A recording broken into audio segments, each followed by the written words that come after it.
Oke, mari kita bahas sesuatu yang dekat banget sama kita semua. Uang, rasa cemas, dan harapan.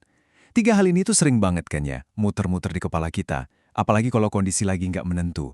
Nah, kali ini kita akan coba bedah bareng-bareng.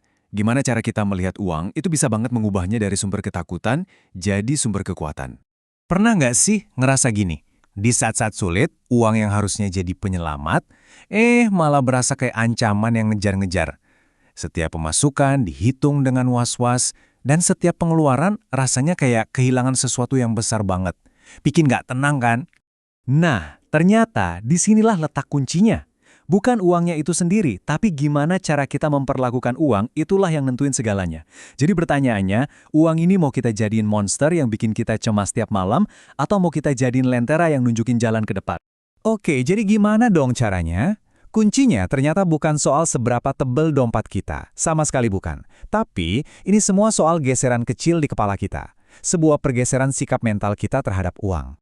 Coba deh, kita renungin ini sebentar. Sikap kita atau mindset kita soal uang itu jauh lebih kuat dampaknya daripada angka di saldo rekening kita.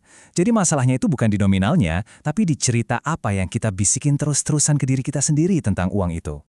Oke, kita mulai dari yang praktis ya. Langkah pertama buat memulai pergeseran ini adalah dengan mulai memperlakukan uang kita dengan rasa hormat dan penuh kesadaran. Yuk, kita lihat gimana caranya. Ada 3 hal simple, tapi powerful banget. 1, hargai setiap rupiah yang kita punya. Mau itu koin seribuan di kantong, itu tetap berharga. 2, pakai uang itu dengan niat yang jelas, bukan buat pelampiasan emosi sesaat. Dan yang ketiga, nah ini nih yang sering jadi jebakan. Belajar bedain mana yang beneran butuh, mana yang cuma pengen aja. Bedanya tuh gini, kebutuhan nyata itu, ya beli nasi buat makan, biar ada tenaga buat kerja. Itu buat bertahan hidup. Nah, kebutuhan emosional itu tuh kayak, aduh stres banget kerjaan, jajan kopi mahal biar happy.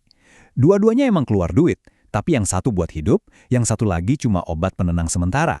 Kalau kita bisa misahin ini, kita bisa mulai bangun pondasi yang lebih stabil. Nah, kalau cara pakainya udah kita benerin, sekarang kita geser ke cara mikirnya. Ini penting banget buat ngejaga harapan kita tetap hidup, biar nggak gampang padam di tengah jalan. Ada 4 mindset kunci nih yang bisa kita latih. Pertama, sekecil apapun usahain ada pemasukan yang jalan terus, biar ada gerakan. Kedua, stop nyalain diri sendiri soal kondisi keuangan. Udah, let it go.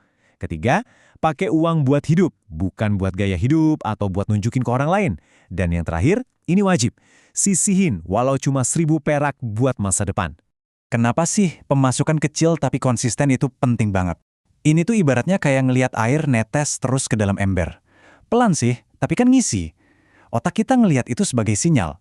Kita masih maju loh. Dan rasa maju inilah yang jadi bensin buat harapan kita. Nah, ini kita ada di persimpangan jalan penting.